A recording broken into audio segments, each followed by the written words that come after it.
পাখিদের কিচিরমিচির শব্দে চোখ মেলে তাকাই আমি। সকাল হয়ে গিয়েছে। উঠে বসতে নিলেই বুঝতে পারলাম কারোর শক্ত বাহুবন্ধনে আবদ্ধ আমি। তার বাহুবন্ধন থেকে নিজেকে ছাড়িয়ে উঠে বসতে নিলেই নিজের অবস্থা দেখে আটকে উঠে আমি। কাল সন্ধ্যার পরের মুহূর্তটা ঝাপসা ঝাপসা মনে পড়ে। এমনটা হওয়ার কি খুব দরকার ছিল? এমনটা তো না হলেও পারত। দু চোখ বেয়ে গড়িয়ে পড়ে কিছু নোনা তরল। ততক্ষণে আশিকও উঠে যায়। আমাকে এভাবে কাঁদতে দেখে অস্থির হয়ে বলে, এই প্রিয়, কাঁদছিস কেন? খারাপ লাগছে? কি হয়েছে বল না। আমি বিস্মিত হয়ে চেয়ে থাকি তার পানে। এত বড় ঘটনা হওয়ার পরও কিভাবে কথা বলছে মানুষটা। আবারও ঘৃণা জন্ম নিতে শুরু করে। আশিকও হয়তো ততক্ষণে বুঝে গিয়েছে কেন কাঁদছি আমি। আশিক আমাকে ওর বুকের মাঝে নিয়ে বলল, এই পাগলি, কাঁদছিস কেন? তুই যেরকমটা ভাবছিস সেরকম কিছুই হয়নি। প্লিজ কান্না করিস না। আমি সেভাবেই ফুপিয়ে বললাম, তাহলে এসব কি? হ্যাঁ, মামি চেঞ্জ করে দিয়ে গেছে। ভেজা থাকলে অসুস্থ হয়ে পড়তি। এমনিতেই কাল জ্বর ছিল, তাই মামিকে ডেকেছিলাম। আমি কিচ্ছু করিনি, শান্ত হ। কিছুটা শান্ত হতেই নিজেকে ছাড়িয়ে নিলাম তার বাহুডোর থেকে। তবে এবার খুব লজ্জা লাগছিল। কি ভাবছিলাম আমি? তাড়াতাড়ি নেমে বাইরে চলে আসি আমি। পিছন থেকে আশিক মৃদু হাসির আওয়াজে হৃদয় মাঝারে আঘাত হানে। সকালে নাস্তার পর্ব একটু আগেই শেষ হয়েছে। এখন আয়োজন চলছে আর এক অতিথি আপ্যায়নের। আমার বড় চাচ্চুর মেয়ে রিক্তা আপু তার স্বামী তুহিন ভাইয়া আসছে তাদের ছোট্ট পরী রিহিকে নিয়ে। আমরা এসেছি শুনেই তাদের আগমন। তাদের জন্য চলছে আয়োজন। দুপুর না হতেই আগমন ঘটে তাদের। রিক্তা আপু আমাকে দেখে জড়িয়ে ধরে, সেই সাথে আশিককেও। রিক্তা আপু আমার 2 বছরের বড়। 1 বছর আগেই বিয়ে হয়েছে আপুর। আশিকও আপুকে ভীষণ ভালোবাসে। কোনোরূপ বিপদ আমাদের ছুতে দেয়নি। তাদের ছোট্ট পরীটাও হাসছে। কোনো কিছু না বুঝলেও হাসিতে মেতে থাকে। তুহিন ভাইয়া আর আশিক যেন এক নতুন সম্পর্কের বাঁধনে আবদ্ধ হয়েছে। আর সেটা আমার সাথে আশিকের বিয়ের কারণেই হয়েছে। কিন্তু এত সব আনন্দ যেন বিকালে গড়িয়ে সন্ধ্যা নামতেই যেমন প্রকৃতির কালো আধারে ঢাকা পড়তে থাকে, ঠিক তেমনি কালো আধারে ঢেকে গেল সবকিছু। আর সবকিছুর মূলে অপরাধী একজন, সে হলো আশিক। সারাদিন হাড় ভাঙা পরিশ্রম শেষে রাতটুকু থাকে একটু শান্তির জন্য, একটু আরামের জন্য ক্লান্ত শরীর এড়িয়ে দিই বিছানায়। অথচ আজ ঘুম নেই কারো চোখে। প্রতিটি মানুষ রাত জেগে বসে আছে। এর মাঝে মাথা নিচু করে দাঁড়িয়ে আছে আশিক। বাবা চাচুরা অনেক বেশি রেগে আছে আশিকের উপরে। মামুনি আর ফুপাকেও ডাকা হয়েছে। এখানে সবাই নীরব দর্শকের ভূমিকা পালন করছে। আশিক একবার দৃষ্টি তুলে আমার দিকে চাইতেই তার চোখের কোণে জল জমা দেখতে পেলাম। আমি মায়ের সাথে দাঁড়িয়ে আছি। এর মাঝে হঠাৎ কান্নায় চমকে ওঠে সকলে। নীরবতা ভেঙে কান্নার আওয়াজ আসতেই রিক্তা আপু সেদিকে চলে যায়। চাচু তখন বলে, সবাই যে যার ঘরে যাও, চুপ করে ঘুমিয়ে পড়ো, বাকি কথা কাল হবে। বড় চাচুর এই কথার পর কারো কোনো কথা বলার সাহস হবে না, তাই সবাই চুপচাপ সে জায়গায় প্রস্থান করে, সেই সাথে আমিও। আসার আগে আরো একবার আশিকের দিকে তাকালাম। মানুষটা কি রাতে এখানেই কাটাবে? ভাবতেই কষ্ট লাগছে। আম্মু আমাকে রুমে নিয়ে নিজেও নিজের রুমে চলে গেল। বিছানায় শুয়ে থাকলেও ঘুম নামে না দু চোখে। বড্ড অস্থির লাগছে। হঠাৎ করেই খুব কান্না পেয়ে গেল। বারবার আশিকের গালে পড়া বড় চাচুর চরের আওয়াজ কানে ভেসে আসছে। সব শোনার পরপরই বড় চাচু খুব জোরে আঘাত করে আশিককে। যে ভাগ্নির গায়ে সামান্য ফুলের টোকা লাগতে দেয়নি কখনো, সেই ভাগ্নির গায়ে এমন আঘাত করার জন্য সবাই অকল্পনীয়। ভেবেছিলাম সবাই রাগ করবে আশিকের উপর, কিন্তু সব এলোমেলো হয়ে গেল। গেট খোলার আওয়াজে চুপ হয়ে রইলাম। ঘুমের ভান ধরে থাকি। একটু পরে বুঝতে পারি আশিক এসে শুয়েছে আমার পাশে। এক সময় আমাকে তার বুকের মাঝে টেনে নিয়ে শক্ত করে জড়িয়ে ধরে। কেন জানি আজ নিজেকে ছাড়ানোর কোনো ইচ্ছেই হলো না। চুপচাপ সেভাবেই রইলাম। আশিককে বলতে শুনলাম, এত অবুঝ কেন রে তুই? কেন বুঝতে পারলি না? এখন তো ছোট না তুই, তবু কেন বুঝছিস না? আশিক কাঁদছে, না দেখেও বুঝতে পারছিলাম। জানি না কাল কি সিদ্ধান্ত নেবে সবাই মিলে, তবু ভয় হচ্ছে। আশিক আবারও বলল, এত চিন্তা করিস না, যা হবে ভালোই হবে। যত যাই হোক, অন্যায় তো করেছি আমি, শাস্তি তো পেতেই হবে। তাই এসব না ভেবে ঘুমিয়ে পড়।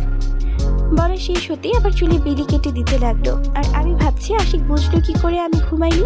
ভাবছিলাম আমি এসব ভাবতে ভাবতে একসময় ঘুমিয়ে পড়ি আমি। তবে আমার মন বলছিল সারা রাত দু চোখের পাতা এক করেনি আশিক।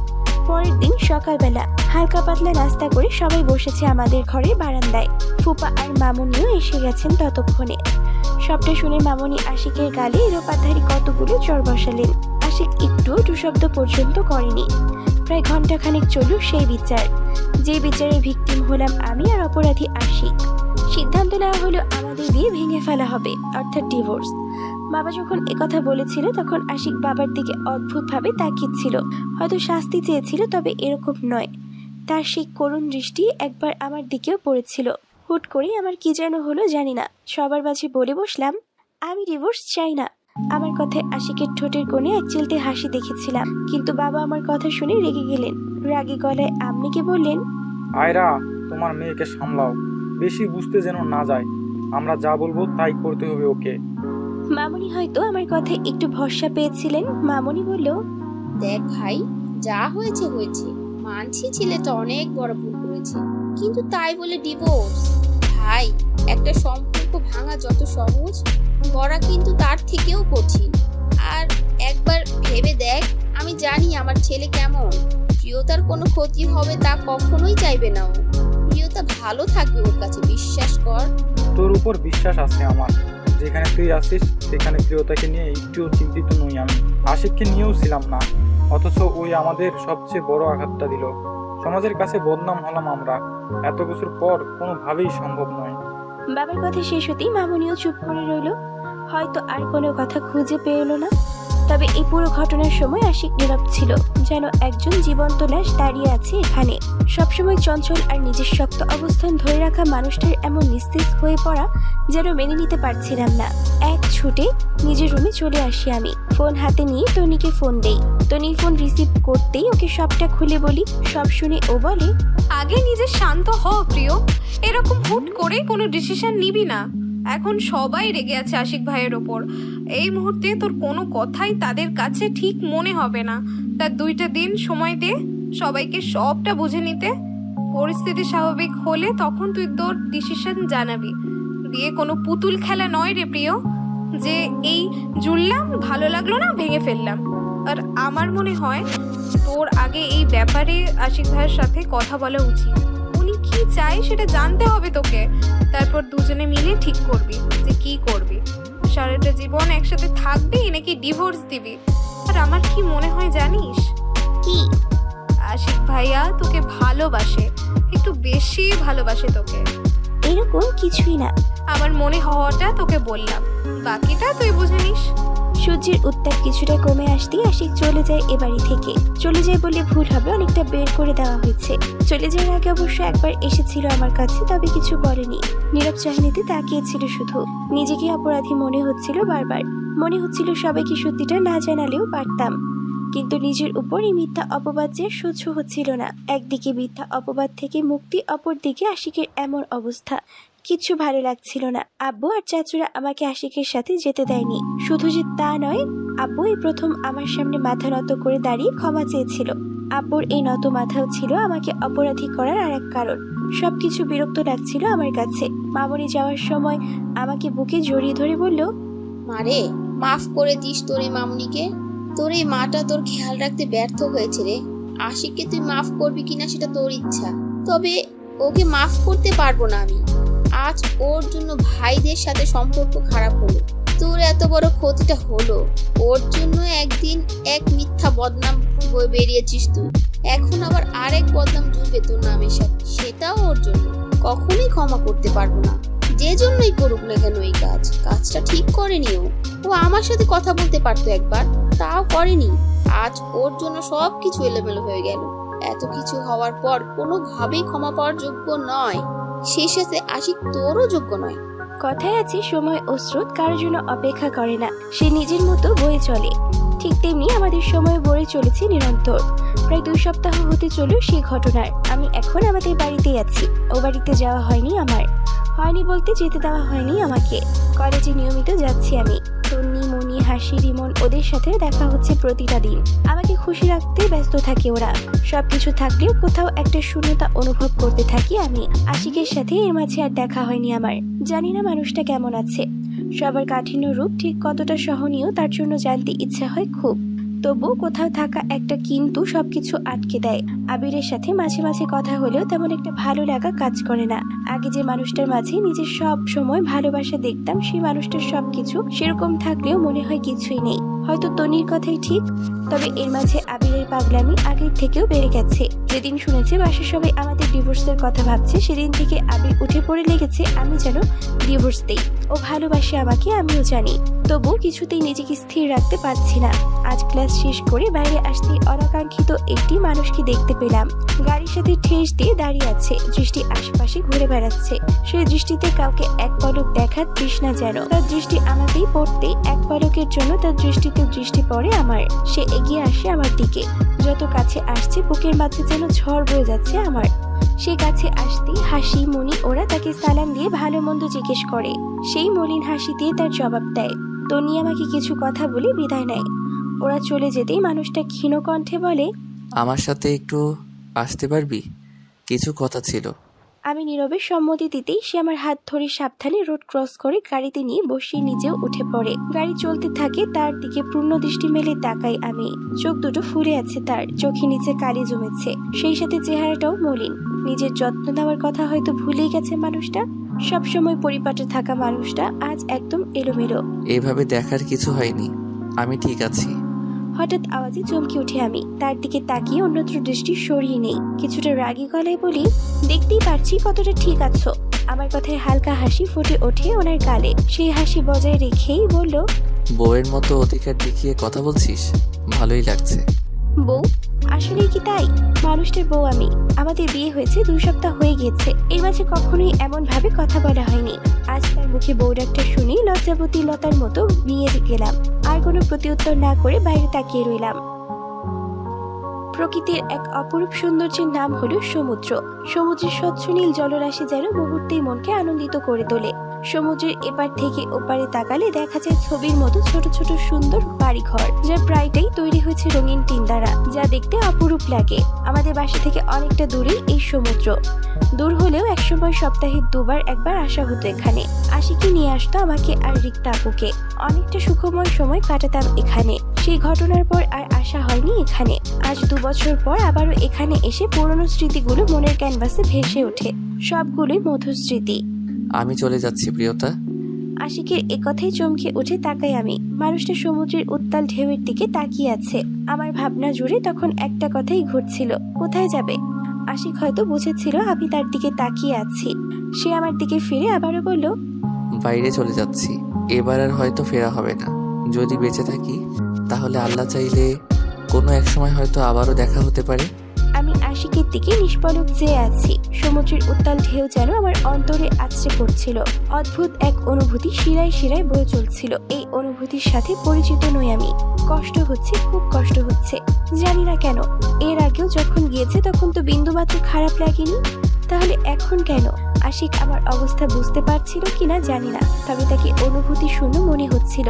কিছু বলবো সেই ভাষাও যেন হারিয়ে ফেলেছি আমি। ক্ষীণ কণ্ঠে বললাম, আমার শুনবো? না, তোর জন্য না, তোর জন্য তো এসেছিলাম। তাহলে কেন যাচ্ছ? এখানে থাকলে মরে যাবো রে আমি। নিঃশ্বাস নিতেও কষ্ট হয় আমার। জানিস, ওই দিনের পর থেকে মা আমার সাথে কথা বলেনি। যেই মা আমার সাথে একবেলা কথা না বলে থাকতে পারতো না, সেই মা আমার সাথে এতদিন হলো কথা বলে না। সবার এত কঠিন রূপ আমি এর আগে দেখিনি রে প্রিয়। দম বন্ধ হয়ে আসে আমার। পারবো না রে থাকতে এখানে, পারবো না। আশিকের কথাগুলো যেন বিষের মতো আঘাত হানছিল আমার উপর। এত কষ্ট কি সত্যি পাওয়ার যোগ্য মানুষটা? শাস্তিটা বেশি হয়ে গেল না তার জন্য? কান্না পাচ্ছিল খুব। আশিক আবারও বলল, তবে তুই চিন্তা করিস না, তোর শর্ত ঠিকই মানবো আমি। আশিকের এবারের কথায় স্তব্ধ হয়ে গেলাম আমি। শর্ত মানবে মানে কি? কাপা কাপা গলায় বললাম, মানে? আমাকে ক্ষমা করার শর্ত দিয়েছিলি, তা ভুলে গেলি? সেই শর্ত মেনে নিয়েছি তো আমি।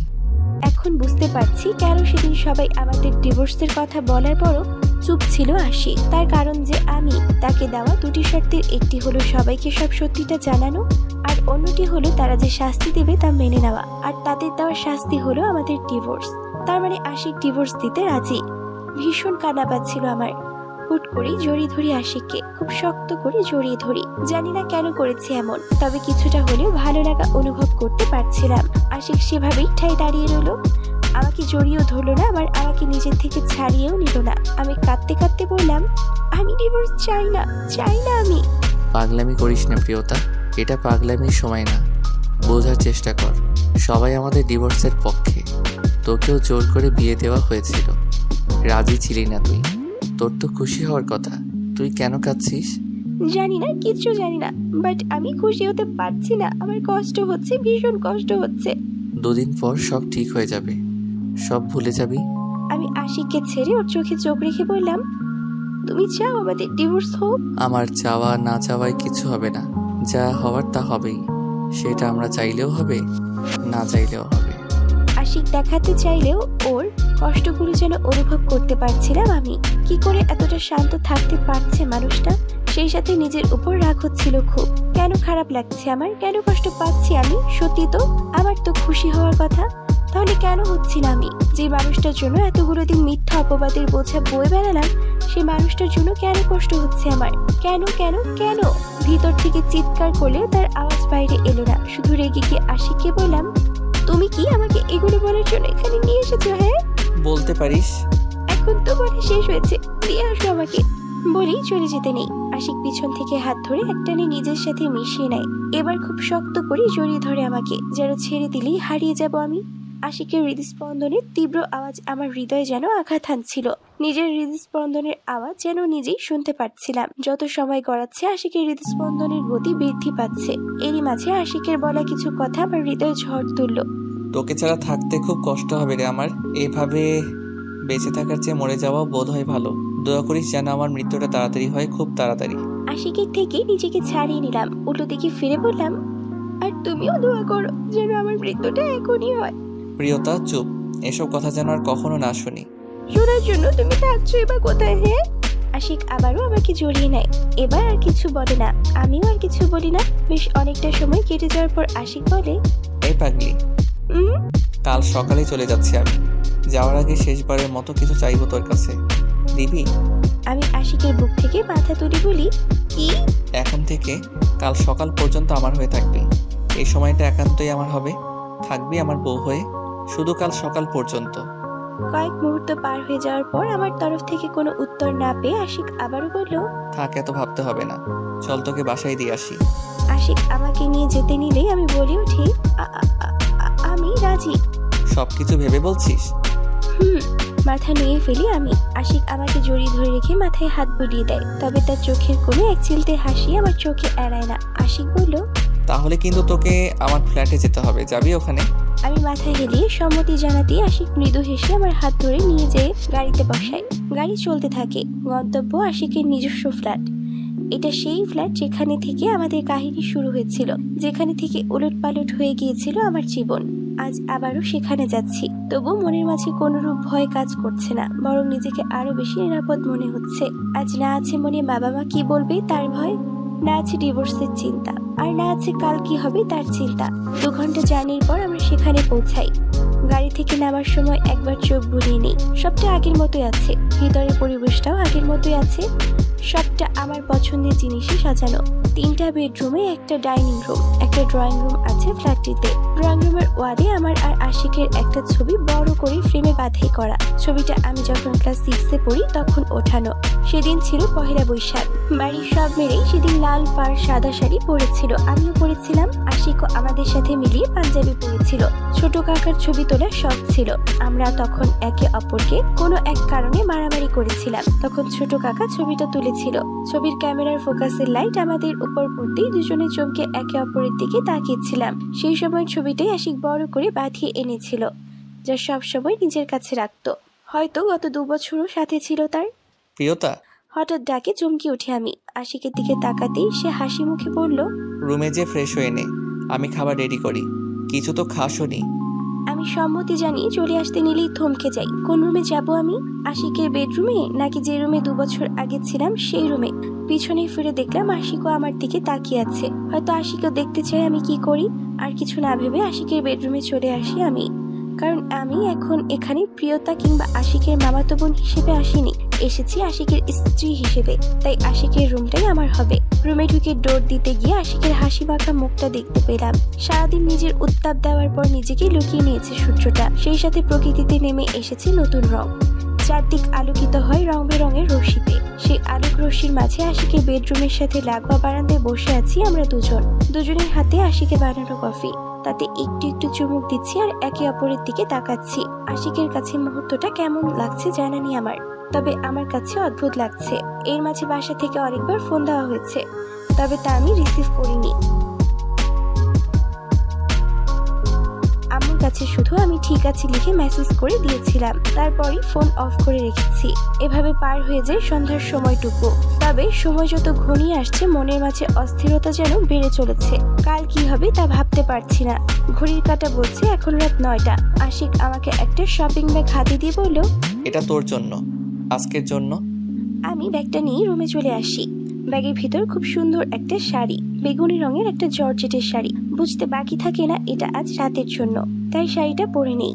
সেই সাথে থাকা শাড়ির সাথে থাকা ম্যাচিং অর্নামেন্টস গুলো পরে তৈরি হয়ে নেই। সব শেষ হলে বারান্দায় আশিকের সামনে যাই।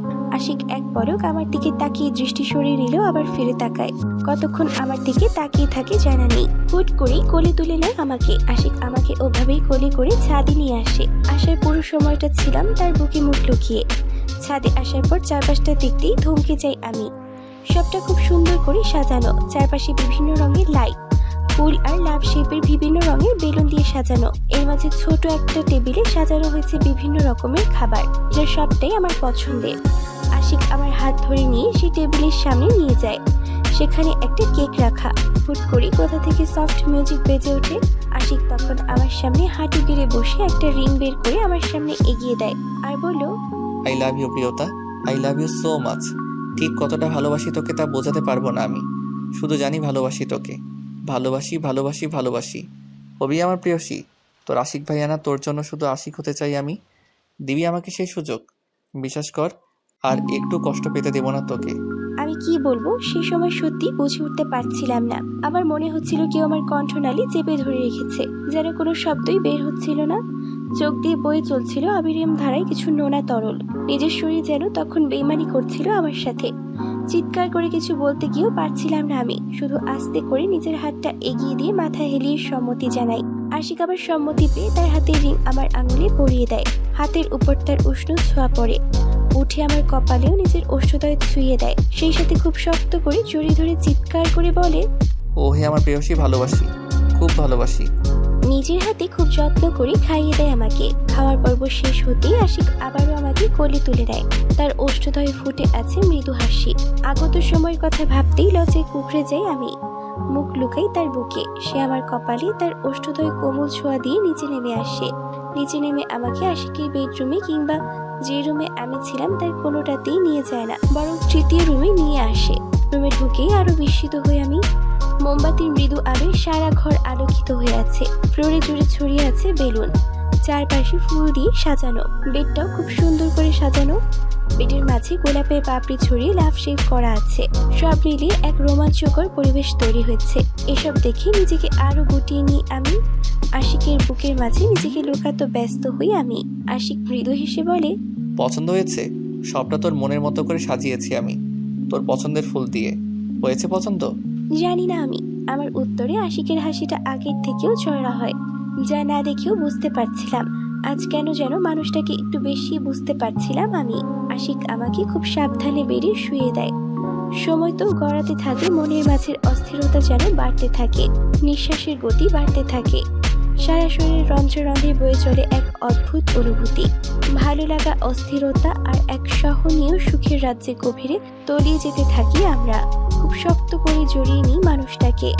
সময় কখন কেটে যায় কারোরই খেয়াল থাকে না। শুধু মনে হয় থেমে যাক সময়, স্তব্ধ হয়ে যাক প্রকৃতি।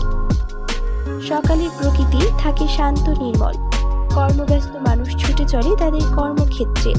বাড়ির গৃহিণী ব্যস্ত হয় সবার জন্য সকালের খাবার বানাতে। ব্যস্ত পায়ে হেঁটে চলা পথচারীদের দিকে দৃষ্টি আমার। আশিক পেছন থেকে আমাকে তার বহুবান্ধনীতে আবদ্ধ করে নেয়। আমার কাঁধে মাথা রেখে বাইরে দৃষ্টি রাখে। কিছুক্ষণ এভাবে থাকার পর আশিক বলল, রেডি হয়ে নে, বের হতে হবে আমাদের। সত্যি কি চলে যাবে? যাওয়াটা কি আসলেই জরুরি? জরুরি। যদি বাবা মা না মানে? সেটা আমার উপর ছেড়ে দে, শুধু তুই পিছিয়ে যাইস না, তাহলেই হবে। পারবি তো? আমি মৃদু হেসে তার হাতের উপর দুহাত রেখে বললাম, পারবো। আশিক আর কিছু না বলে শক্ত করে জড়িয়ে রাখলো। 2 বছর আগের ঘটনার পুনরাবৃত্তি হচ্ছে আবারও। যেখান থেকে শুরু হয়েছিল আমাদের গল্প, সেখান থেকে আবার নতুন করে শুরু হবে সবটা। তবে আসলেই শুরু হবে নাকি শেষ তা জানি না আমি। গাড়ি ছুটে চলছে তার গন্তব্যের দিকে। আমি আশিকের কাঁধে মাথা এলিয়ে দিয়ে চোখ বুজে রয়েছি। চোখের পাতায় ভেসে ওঠে গত রাতের চিত্রটি। পরিণয়ের গভীরে প্রবেশ করার পূর্বেই থেমে যায় আশিক। সবটা ভুল মনে হয় ওর। মোমের মৃদু আলো আশিকের চোখে স্পষ্ট অনুশোচনা দেখতে পাচ্ছিলাম আমি। আশিক নিজেকে আমার থেকে দূরে সরিয়ে নিজের মাথা চেপে ধরে বসে পড়ে আমার পায়ের কাছে। তাকে এমন করতে দেখে ধরফড়িয়ে উঠে বসি আমি। এসব কি করছো তুমি? উঠো বলছি। বিশ্বাস কর প্রিয়তা, আমার এরকম করার কোনো ইচ্ছাই ছিল না। আমি এখানে শুধু শেষ সময়টুকু তোর সাথে থাকতে চেয়েছিলাম, তোকে কলঙ্কিত করে যেতে চাইনি। আবারও সেই একই ভুল করতে যাচ্ছিলাম আমি। আমাকে মাফ করে দে প্রিয়তা। না না, মাফ করিস না, শাস্তি দে, যে শাস্তি দিতে ইচ্ছা হয় দে। প্লিজ আগে শান্ত হও তুমি, তারপর বলছি। আশিকের স্থির হতে বেশ কিছু সময় লাগে। আশিক শান্ত হলেও নিজের অনুশোচনা থেকে বের হতে পারে না। কেমন যেন পাগলের মতো করতে থাকে মানুষটা। আর কোনো উপায় না পেয়ে তার বুকের মাঝে নিজেকে গুটিয়ে নেই। ধীরে ধীরে শান্ত হয় আশিক। এই পাগলি, আশিক এটাকে মাথা তুলে তাকাই তার দিকে। আশিক আমার চোখে চোখ রেখে বলে, বিয়ে করবি আমাকে? আশিকের কথায় ভেবা চেকে খেয়ে যাই আমি। আমাদের তো বিয়ে হয়ে গেছে, তাহলে আবার কিসের বিয়ে? সেভাবেই বললাম, আমাদের তো বিয়ে হয়ে গিয়েছে, তাহলে কিসের বিয়ে? হয়েছে, কিন্তু তোর ইচ্ছার বিরুদ্ধে জোর করে হয়েছিল আমার বিয়েটা। এবারের বিয়েটা তোর সম্মতিতে হবে। আমাদের বিয়ে ভালোবেসে না হলেও ঘৃণা করে হবে না। কিন্তু তুমি তো বলি সকালেই চলে যাবে তুমি। যাব, তবে তোকে ফেলে নয়, তোকে সাথে নিয়ে যাবি তো আমার সাথে। বাবা মা চাচুরা? ওনাদের চিন্তা করতে হবে না। শুধু তোর কাছে জানতে চাই কি চাস তুই? তুই কি চাস আমাদের ডিভোর্সটা হোক? না। তাহলে থাকবি আমার সাথে? তোর দেওয়া শর্ত মানতে সেদিন কিছুই বলিনি আমি, কিন্তু তুই যখন নিজেই এই ডিভোর্সটা চাস না, তখন এই শাস্তি মেনে নেব না। শাস্তিটা বরং তুই নিজে দিস। আশিকের কথায় মৃদু হেসে সম্মতি দেই। জানি না তাকে ভালোবাসি কিনা, তবে এই সম্পর্ক ভাঙতে চাই না। সবশেষে ঠিক হলো সকালে আমরা বাসায় ফিরবো। সবাইকে বোঝাবো, তারা যদি না মানে তাহলে শুধু আশিক নয়, আশিকের সাথে আমিও পাড়ি জমাবো দূর দেশে। সবকিছু আগেই রেডি করে রেখেছে আশিক। বিয়ের পর মধুচন্দ্রিমায় দেশের বাইরে নিয়ে যাওয়ার প্ল্যানিং ছিল আশিকের। তার জন্যই আগেই আমাদের পাসপোর্ট আর ভিসা তৈরি করা হয়েছিল। আর কোনো কথা হয়নি আমাদের মাঝে। আশিকের বুকের মাঝে গুটিসুটি হয়ে থাকতে থাকতেই ডুবতেই ঘুমের রাজ্যে।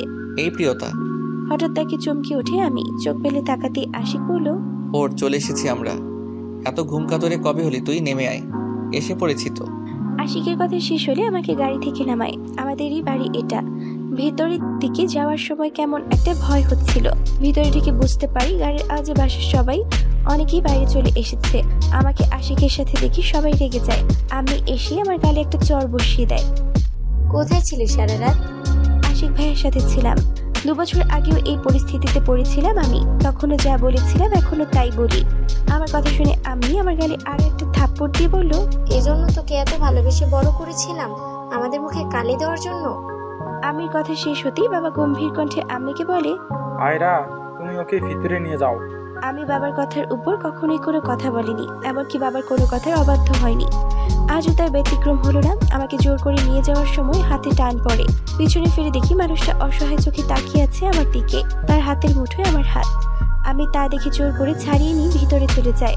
বাবা চাচুরাও সবাই ভিতরে চলে আসে। বাইরে কোনো সিক্রেট করে মানুষকে কথা বলার সুযোগ দিতে রাজি নয় কেউই। আমরা এসে কিছুক্ষণ পরে মামুনি আর ফুপাও চলে আসে সেখানে। আশিক গাড়িতে থাকাকালীন ফোন দিয়ে মামুনি আর ফুপাকে আসতে বলেছিল। আবারও বসে বিচার সভা, তবে তা কোনো কোর্টে নয়, আমাদের রুমেই বারান্দায়। আমি বাদে সেখানে সবাই আছে, কারণ আমি আমাকে রুমে বন্দি করে রেখে গেছে। তবু বাইরে সব কথা শুনতে পারছিলাম আমি। বাবা নিজের কণ্ঠে গম্ভীরতা বজায় রেখে আশিককে বলল, কি চাস তুই? কেন নিয়ে গেছিলি প্রিয়কে? আশিক দৃঢ় কণ্ঠে বলে, আমি বা প্রিয়তা কেউই এই বিয়ে ভাঙতে চাই না মেজো মামা।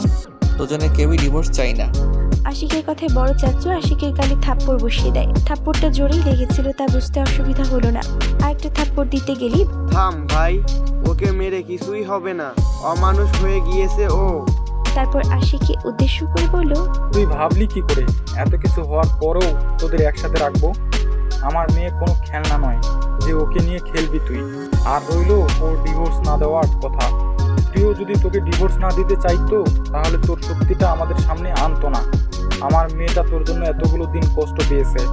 এই বিয়ে না ভাঙলে বাকি দিনগুলো কষ্টে কাটবে আমার মেয়েটার। সেটা হতে দিব না আমি। এমনটা হবে না মামা, বিশ্বাস করো। প্রিয়তাকে আর কোনো কষ্ট পেতে দেব না আমি। যা হয়ে গিয়েছে তা বদলাতে না পারলেও ভবিষ্যতে ওর চোখে এক ফোঁটা জল আসতে দিব না আমি। মামা, যদি এমনটা হয় তাহলে তখন তোমরা যে শাস্তি দিবে মেনে নেব, বাট আমাদেরকে আলাদা করো না। এখন আর এসব বলে কোনো লাভ হবে না আশিক, যা হওয়ার হয়ে গিয়েছে। মামা, তোমরা না মানলে আমি আর প্রিয়তা এ দেশ ছেড়ে চলে যাব। আশিকের কথায় সবাই অবাক হয়ে তাকিয়ে থাকে ওর দিকে। ছোট চাচু বলল, কি বলতে চাস তুই?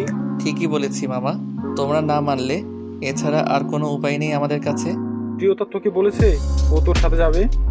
বাবা আশিককে আর কিছু বলার সুযোগ না দিয়ে মাকে উদ্দেশ্য করে বলল, প্রিয়তাকে নিয়ে আসো আয়রা, আমি জানতে চাই আমার মেয়েটা কি চায়। আমি আমাকে নিয়ে আসলে সবার আগে আমার দৃষ্টি যায় আশিকের দিকে। আশিকও তাকিয়ে থাকে আমার দিকে। আশিকের দৃষ্টিতে বন্দী হই আমি, মলিন তার সেই দৃষ্টি। আমি আসার পর কোমল কণ্ঠে বাবা বলল, এদিকে আয় মা, ও সেখানে। বাবার পাশে যে বসতেই বাবা আমার মাথায় হাত বুলিয়ে আগের মতোই কোমল কণ্ঠে বলে, দেখ মা, আমরা কেউই তোর খারাপ চাই না। 2 বছর আগে যা হয়েছিল তাতে যে শুধু তোর বিয়ে ভেঙেছিল তা কিন্তু না। আমার এত বছরের পুরনো বন্ধুর সাথেও সম্পর্ক শেষ হয়ে যায়। রায়ান তোকে পছন্দ করেছিল বলেই ওর বাবা আমার কাছে প্রস্তাব রাখে। আমিও রাজি হয়ে যাই, বাসার সবাইও সম্মতি দেয়। আমার বিশ্বাস ছিল আমার বন্ধু তোকে নিজের মেয়ে করেই রাখতো, ভালো থাকবি ওখানে। কিন্তু সবটা শেষ হয়ে যায়, আর যার জন্য হয় সে হলো আশিক। সেটা যদি তোদের বিয়ের আগে জানতে পারতাম তাহলে কখনোই তোদের বিয়ে হতে দিতাম না আমরা।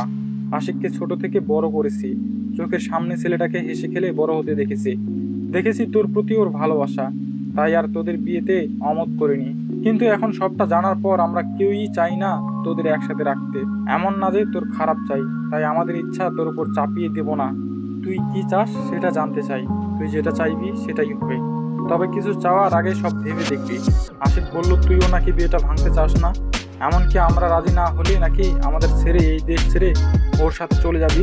এটা কতটা সত্যি তা আমি জানি না, তবে আমার বিশ্বাস আশিক তোর জীবনে এতটাও জায়গা করে নিতে পারেনি যার জন্য তুই আমাদের সবাইকে ছেড়ে ওর সাথে চলে যাবি। হ্যাঁ, সেদিনও বলেছিলি ডিভোর্স চাস না, কিন্তু এতদিনে আশা করি সবকিছু নিয়ে ভেবেই সিদ্ধান্ত নিবি। থাকতে চাস ওর সাথে, যে তোর সাথে হওয়া এত কিছুর জন্য দায়ী। আজকে আমার বাবার মাঝে অন্য এক বাবাকে আবিষ্কার করলাম আমি। এ বাবার মাঝে নেই কোনো কঠোরতা। এই বাবা আর 10টা বাবার মতো তার আদরের মেয়েকে নিয়ে চিন্তিত। বাবার সব কথা শোনার পর বলার মতো ভাষা খুঁজে পাচ্ছিলাম না। আসলেই তো শুধুমাত্র আশিকের জন্য সবকিছু ছেড়ে চলে যেতে চাচ্ছিলাম আমি। আশিকের দিকে তাকিয়ে দেখলাম ও আমার দিকেই তাকিয়ে আছে। ওর চোখে একরাশ আকুতি। হয়তো সে দৃষ্টি বলতে চাইছে, আমার হাত ছাড়িস না প্রিয়তা। আমির দিকে তাকাতেই দেখতে পেলাম আমাকে কথা বলার জন্য ইশারা করছে। বাড়ির সবাই আমার উত্তর জানার অপেক্ষা করছে। আমি মাথা নিচু করে বাবাকে বললাম, আমি ডিভোর্স চাই আপু, আমি ডিভোর্স চাই। আমি জানতাম আমার মেয়েটা ভুল সিদ্ধান্ত নিবে না। বাবা মাথায় হাত রেখে বলল, কথাটা নিজের চোখের কোণে জমা জলটুকু গড়িয়ে পড়ার আগেই মুছে নিলাম আমি। আশিকের দিকে তাকানোর সাহস হলো না আমার, তবে ভালো করে বুঝতে পারছিলাম বিস্ময় ভরা দৃষ্টিতে তাকিয়ে আছে আমার দিকে। আমি রুমে যাচ্ছি আব্বু বলি এক ছুটে আমার রুমে চলে আসি। দরজা বন্ধ করে দিই। বাইরে তখন অনেক বেশি কথার আওয়াজ পেতে থাকি।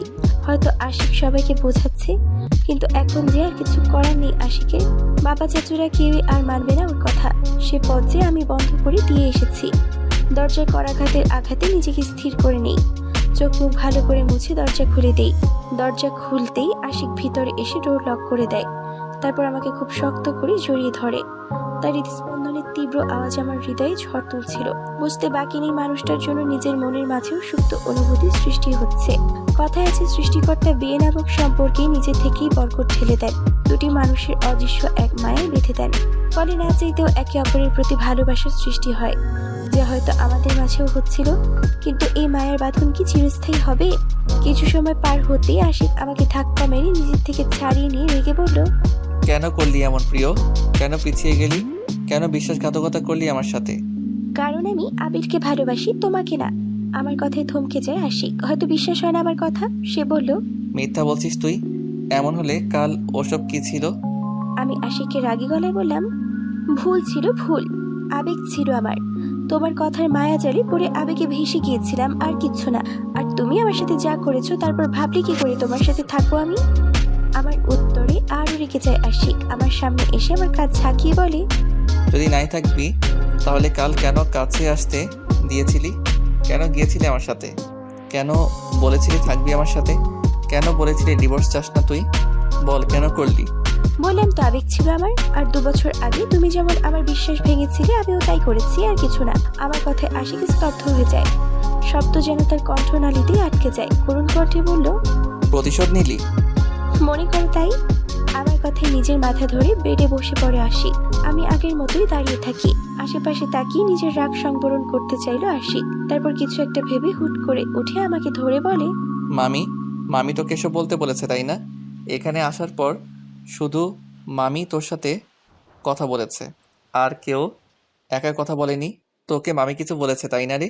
আমি শুধু অবাক চোখে তাকিয়ে আছি মানুষটার দিকে। এত কিছু বলার পরও মানুষটা কিভাবে এই কথা বলতে পারে? কিভাবে আমাকে বিশ্বাস করতে পারে? কেন তার মনে হচ্ছে আমাকে জোর করা হচ্ছে? ভালোবাসলে কি এমনটা হয়?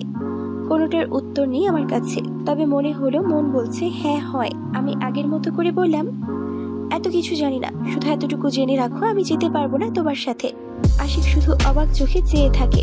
হয়তো এই প্রিয়তা তার অচেনা, তার সেই ছোট পুতুলটা নয়, বরং অন্য কেউ। আশিক তখন আমার চোখে চোখ রেখে বলে, শেষবারের মতো জিজ্ঞাসা করছি প্রিয়তা, সত্যি কি তুই ডিভোর্স চাস আমাদের সম্পর্ক ভেঙে ফেলতে? আর হ্যাঁ, সত্যিটাই বলবি, মিথ্যা না। নয়তো এরপর যা হবে তার জন্য তুই দায়ী থাকবি। আমি কি বলবো বুঝতে পারলাম না। কথা যেন সব হারিয়ে ফেলেছি। কণ্ঠস্বর যেন বসে গিয়েছে। সে কোনরূপ শব্দ করতে নারাজ। তাকে কিছু বলতে পারছিলাম না। নীরবে চোখ নামিয়ে নেই আমি। কয়েক ফোঁটা নোনা তরল গড়িয়ে পড়ে মাটিতে। আশিক আমার জবাব না পেয়ে আমাকে তার বুকের মাঝে ভরে নেয়। মাথায় আলতো হাত রেখে বলে, থাক, আর কিছু বলতে হবে না, আমি আমার উত্তর পেয়ে গিয়েছি।